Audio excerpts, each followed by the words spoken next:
Nous vous accueillons désormais pour la 3e séance de notre session de réflexion sur le thème transmission et prospective. Nous allons aborder le thème des défauts de sélection de la transmission et les conséquences sur la prospective.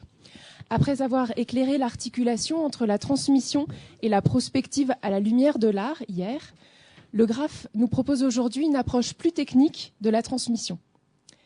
Si l'art assure la transmission des émotions, des représentations du monde, certaines sciences, en particulier la neurologie et l'informatique, permettent quant à elles d'analyser les modalités de la transmission et de développer les transmissions.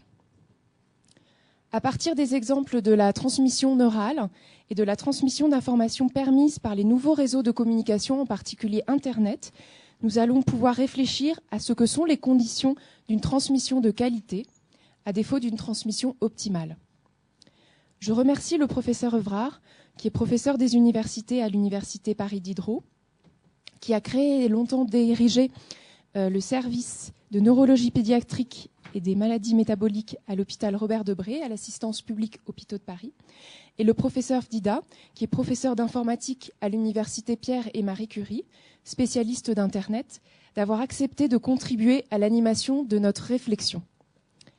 Le professeur Evrard présentera les contraintes neurobiologiques de l'esprit humain.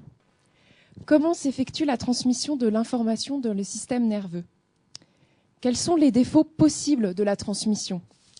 Sont-ils toujours réductibles à une diffusion insuffisante de substances, d'informations entre les composantes du système nerveux, un peu à l'image d'un défaut de transmission entre les générations, les plus jeunes générations ayant du mal à se projeter vers l'avenir parce qu'elles ne connaîtraient pas suffisamment le passé.